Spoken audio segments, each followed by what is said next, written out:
Just minutes after midnight on Good Friday, March 24th, 1989, the 987-foot supertanker Exxon Valdez, carrying 53 million gallons of North Slope crude oil, inexplicably ran aground at Bligh Reef in Prince William Sound, about 30 miles from Valdez, Alaska. At 12:27 a.m., Captain Joseph Hazelwood, master of the ill-fated ship, reported the dreaded incident that everyone hoped would never happen to the Coast Guard's Vessel Traffic Service at Valdez. Valdez traffic, Exxon Valdez, over. On Valdez, Valdez traffic. Yeah, it's Valdez back. We should be on the radar there. We've fetched up hard to ground north of Goose Island off Bligh Reef.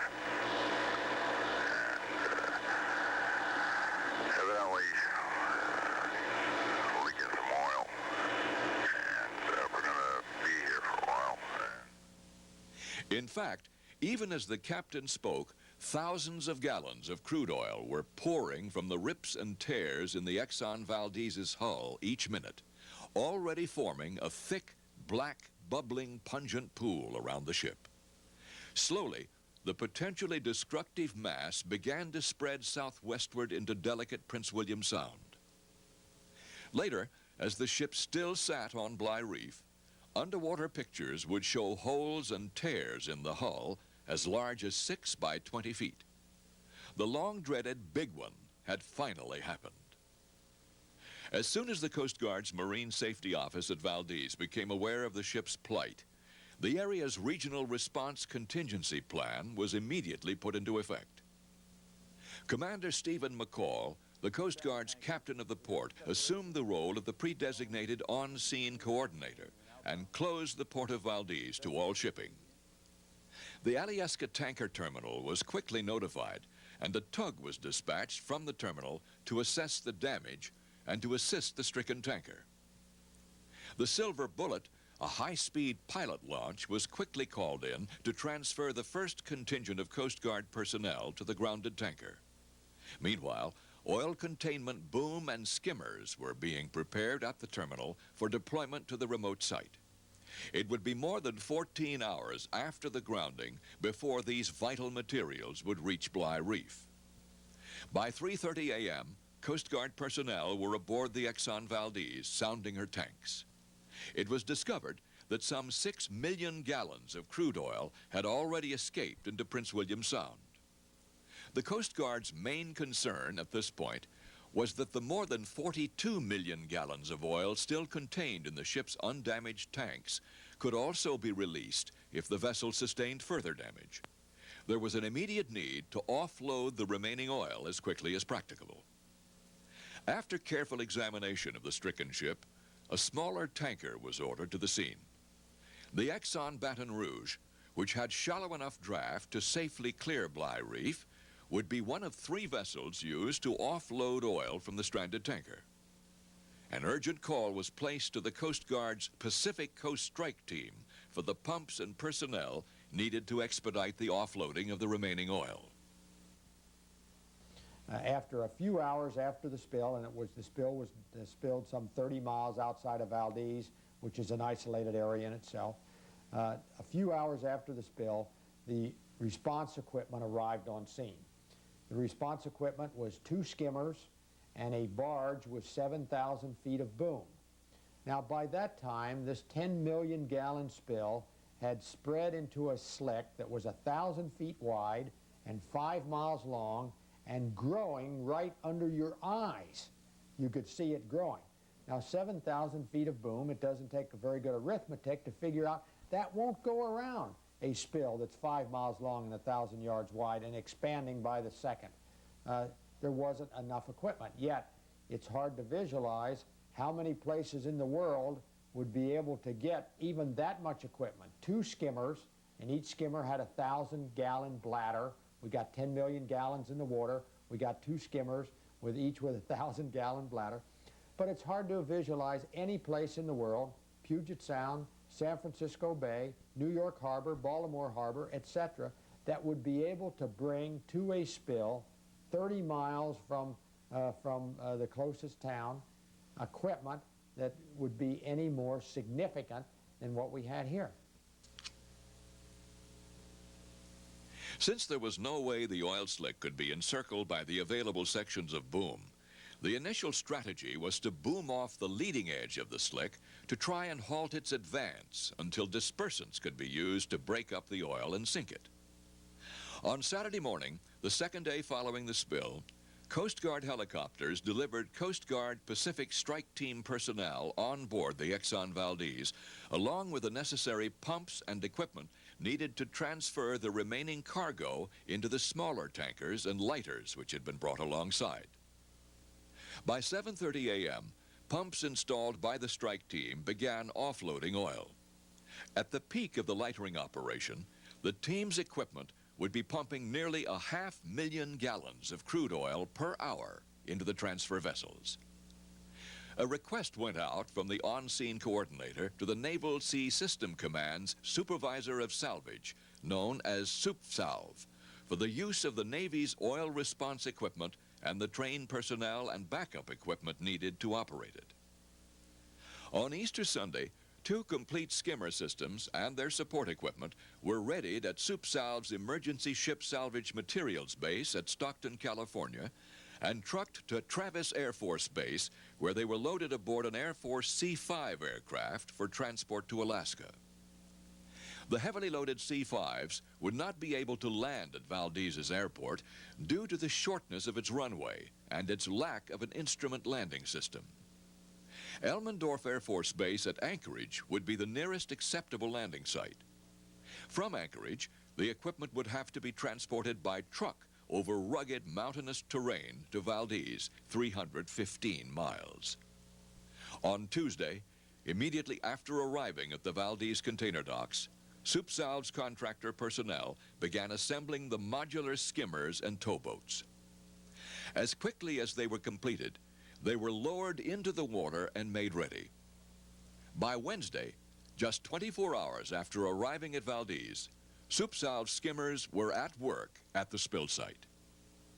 Other SUPSALV skimming equipment and operating personnel would soon follow from both the West Coast's Emergency Ship Salvage Materials, or ESSM base at Stockton, California, and the East Coast ESSM base at Williamsburg near Norfolk, Virginia. Additional operating personnel for the equipment would be flown to Valdez from SUPSALV's ESSM base near Aberdeen, Scotland. Over the next 10 days, a total of 22 SUPSALV skimmer systems would be delivered to Valdez, requiring 15 Air Force C-5 flights and 2 C-141 flights. Included in these shipments were spare parts, 20 mooring systems, 2 containerized shops, 2 rigging vans, containers filled with more than 25,000 feet of oil containment boom, 3 command vans, rubberized oil storage bladders called dracones, and a satellite communications van. A complement of 96 personnel would be required to man and administer the Navy's skimming and support equipment. A similar buildup of forces was underway with the Coast Guard and other Joint Task Force personnel. Meanwhile, the oil slick was continuing to push southwestward. By Sunday, the 3rd day of the spill, 7 skimmers and nearly 18,000 feet of oil containment boom had been deployed at various locations. The use of dispersants on the floating oil had produced inconclusive results until tests were conducted Sunday afternoon. Based on those tests, it was decided to airdrop dispersants onto the oil beginning Monday morning, March 27th. Unfortunately, bad weather was to intervene. Workboats and skimmers had to abandon the cleanup effort and ride out the storm in sheltered areas. Winds gusting up to 70 miles per hour produced heavy seas, which began breaking up the main body of oil into smaller patches and driving some of it onto nearby beaches.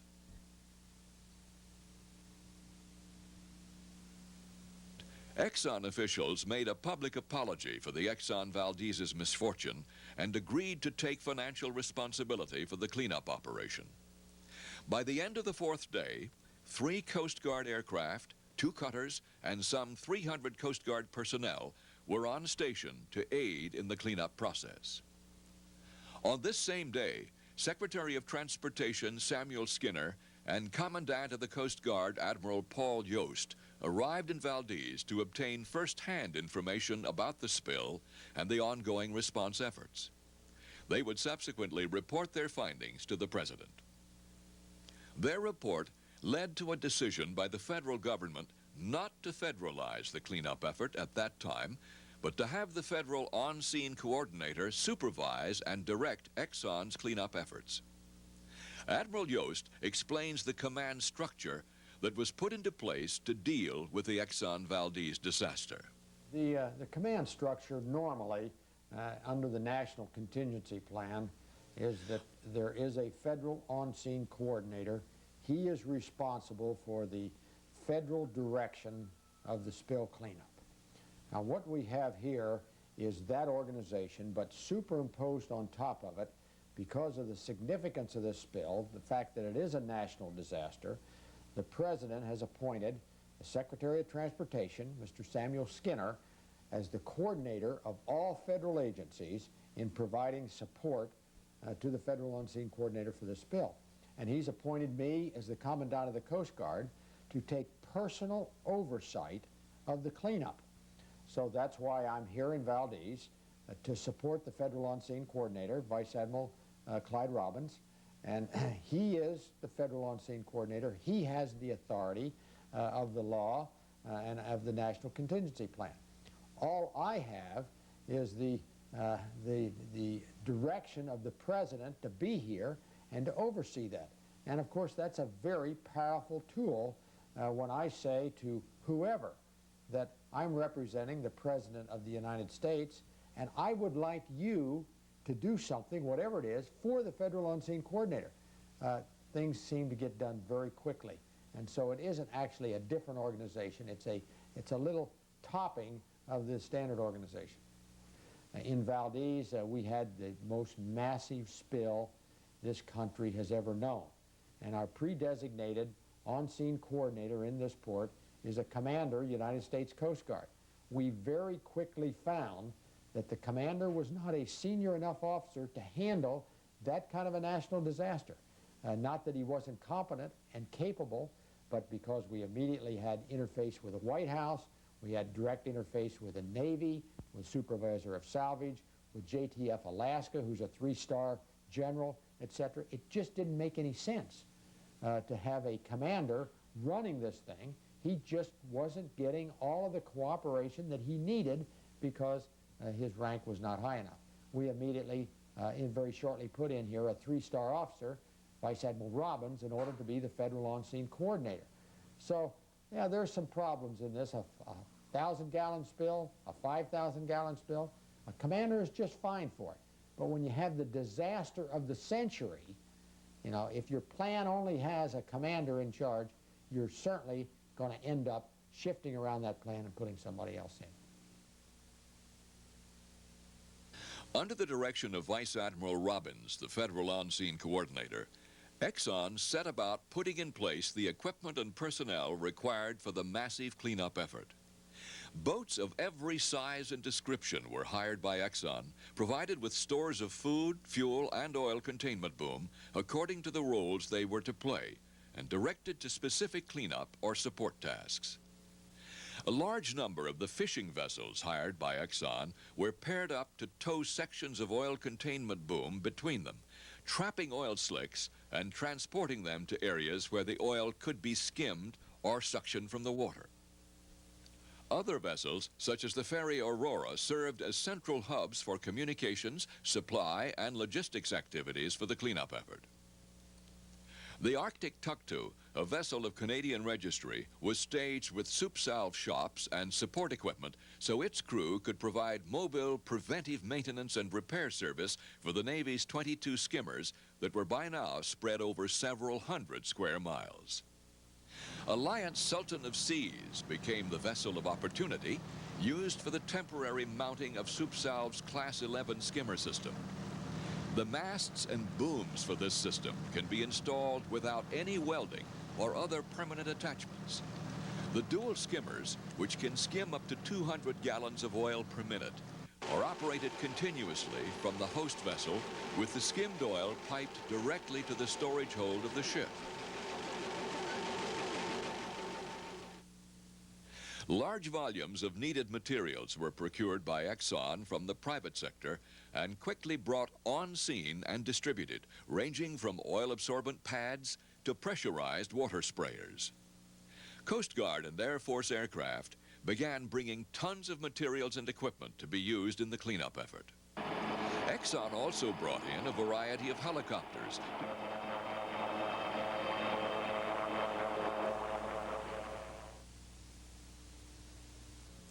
Much of the initial effort was directed at keeping critical environmental areas free of oil. One such location was the fish hatchery at Sawmill Bay. Here, a combination of fishing boats, commercial and Coast Guard vessels worked around the clock to set up deflection and barrier booms to keep oil from reaching the hatchery.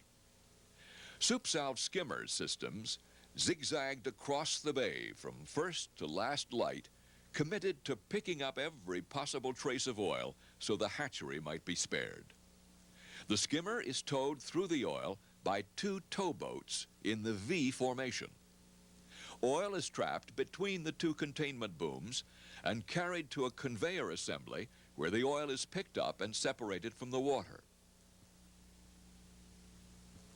The captured oil had often soaked into beds of floating kelp, creating a viscous mass so heavy that it sometimes had to be shoveled onto the skimmer's conveyor belts. Skimmer crews quickly became covered with oil. Once their storage holds were filled, the skimmers had to move alongside a storage barge where vacuum trucks could be used to suction off the thick mass of recovered oil and kelp.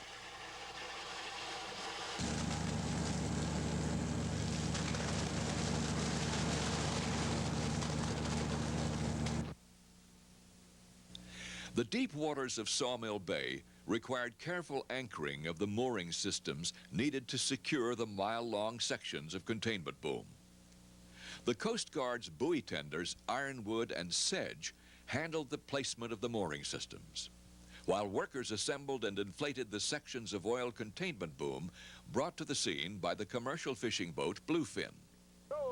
As quickly as they could be assembled, the sections were passed overboard until the required length was reached. Fishing craft, such as the Malega, were used to pull the long sections of boom into place where Coast Guard or contractor personnel could secure them to the mooring assemblies.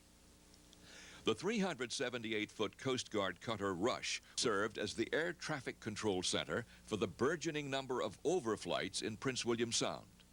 In one day, the cutter Rush worked 279 aircraft and processed nearly 1,900 radio contacts.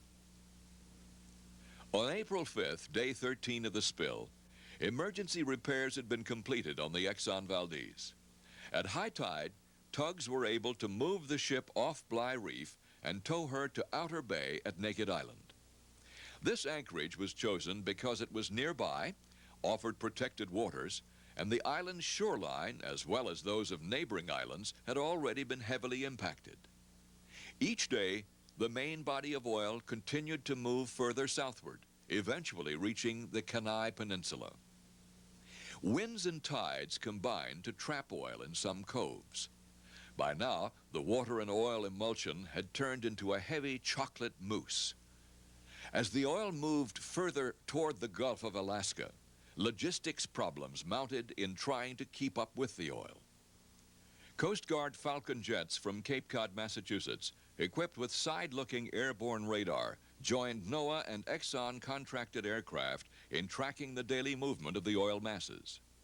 The presence of the Coast Guard was everywhere, providing oil spotting missions, delivering the people and equipment needed to oversee the response effort and get the job done, offering additional protection during the Vice President's shoreline inspection at Smith Island, assisting in all of the marine operations, from setting moorings to aiding the fishing fleet off Kodiak in attempting to break up larger oil masses and disperse the oil. Through its vessel traffic service, continuing to supply valuable guidance to the many ships transiting Prince William Sound. Constantly interfacing with Exxon to see that the cleanup plan stayed on schedule and that proper steps were taken to meet the changing needs as required by this massive spill. In areas where the shoreline had been heavily oiled, each changing tide could bring oil back into the water, where it could threaten yet another shoreline not yet impacted. From this point forward, cleanup would have to occur on multiple fronts. Hundreds of miles of shoreline would require initial cleaning, while the drifting oil sheens would need corralling and removal from the water, a job well suited to the efforts of the fishing fleet. Birds and sea otters in the path of the spreading oil were soon heavily impacted. It was important that each spotted carcass be retrieved so that other birds and animals higher up the food chain, such as eagles and bears, would not ingest the carrion and themselves become victim of the spill. A center was set up in Valdez to care for the sickened sea otters and birds that were being brought in for cleaning and medical attention. Initially staffed by volunteers, the center would soon obtain a paid professional staff and larger accommodations. The sea otter is especially susceptible to oil contamination. Unlike seals and other mammals that live in the sea, sea otters have no layer of fat to protect them from the chilling cold. Once their hair becomes saturated with oil, it loses its ability to insulate them, and hypothermia and death soon follow. The survival rate for the initial heavily oiled sea otters that were brought to the Otter Rehabilitation Center at Valdez was not encouraging. Morbidity ran as high as 80%. Later, as much of the heavy oil moved out of the area or onto the shoreline, the sickened otters brought to the center were less heavily oiled. This factor, coupled with improved outdoor accommodations and better medical care, significantly increased their chances for survival.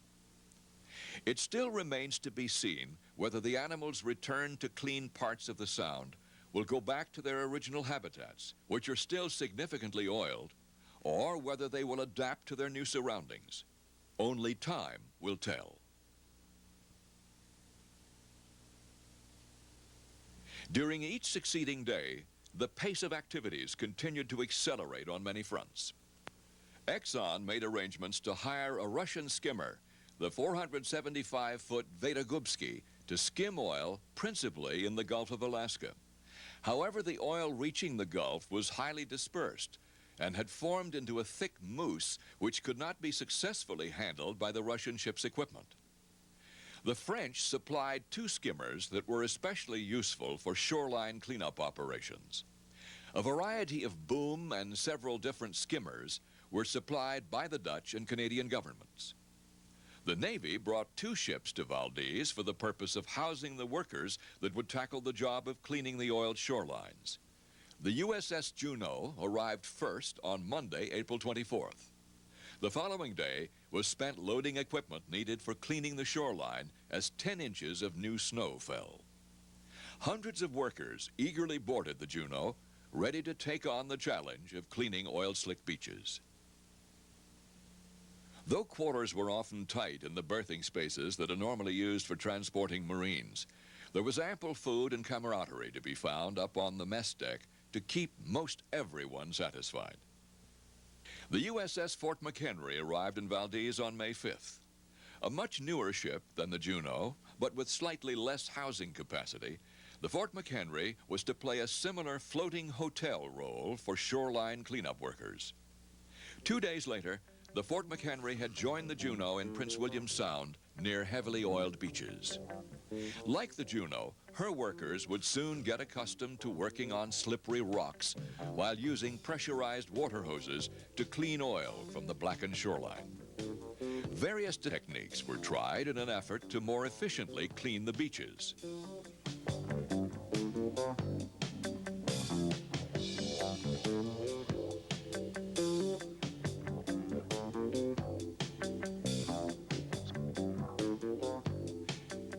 landing craft from the two ships are used to ferry workers and their equipment to and from the shoreline. Exxon continued adding thousands of workers to meet its goal of cleaning an estimated 350 miles of shoreline by the end of September. The remainder of spring and the onset of summer, with its long days and moderate temperatures, will provide the optimum time for shoreline cleanup. The race to finish the initial cleanup of the shore by September 15th is dictated not by politics or economics, but by the approach of winter, with its short days, fierce storms, and biting cold. The rapid ramp-up of people and equipment had a dramatic effect on normally sleepy Valdez. With a permanent population of less than 4,000, the town began showing strain from the rapid influx of people with their boats, aircraft, cars, and campers.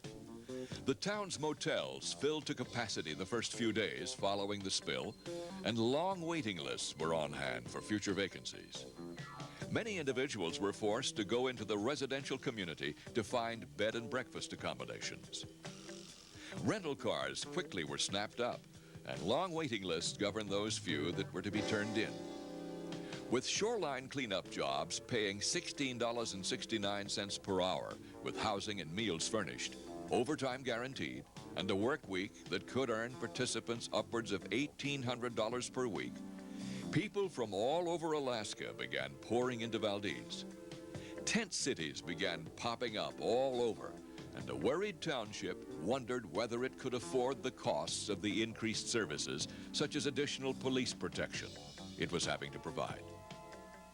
A portable Burger King was brought to town to help meet the new demands for food. Activity at the local airport suddenly jumped significantly. From a normal weekday activity of fewer than 20 flights, the number of takeoffs and landings quickly swelled to nearly 400. Noise from the many aircraft rushing to and fro was enough to wake up even the bears on Valdez's steep hillsides. Boom times have again come to Valdez.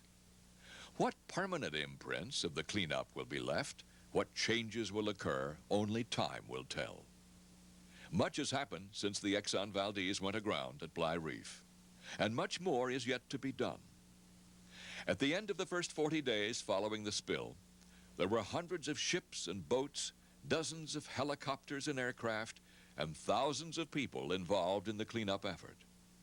Cleanup of this massive spill will continue. The after effects of this unfortunate disaster may take years to overcome. The final count of birds, otters, and other mammals lost to the oil may never be known. By whatever yardstick measured, the cost of the cleanup will be staggering. As a result of the massiveness of this spill, new legislative initiatives to help prevent future oil spills may be required. Admiral Yost addresses some of the issues that will need to be examined. Licensed officers, alcohol use, drug use. How do you check the background of a person? How thoroughly do you check? What is debilitating in the way of the use of either of these? What would not be allowed? When do we no longer give somebody a license? I think we need to look at pilotage throughout the United States. All pilot associations in the United States are state chartered. They're not federally chartered. The federal government does not have authority over most pilotage. And so the pilotage associations are self-disciplined. Now, so we need to look at pilotage, although pilots weren't involved in this spill particularly. Pilot was gone. Still, pilotage was required in the area. So we need to look at pilotage. Contingency plans, pilotage, licensing. Those are three areas we need to look at. The Coast Guard also needs to look at its vessel traffic services. Why are those services there? What are they supposed to do? And we thought we knew up to this bill, they're advisory. They are only to advise the master of a ship, and only within certain areas. And the area the ship was in was outside of the area that the VTS was designed to cover. And the VTS is only advisory in any event. Is that what we want? Do we want more control? Do we want to go to an aircraft control system? I don't think so. But it's those kind of things that we're going to have to examine in the wake of this spill. From each mishap, we learn. At the very least, let us hope that we have learned enough from this tragedy to prevent those occurrences in the future in which human control is at fault.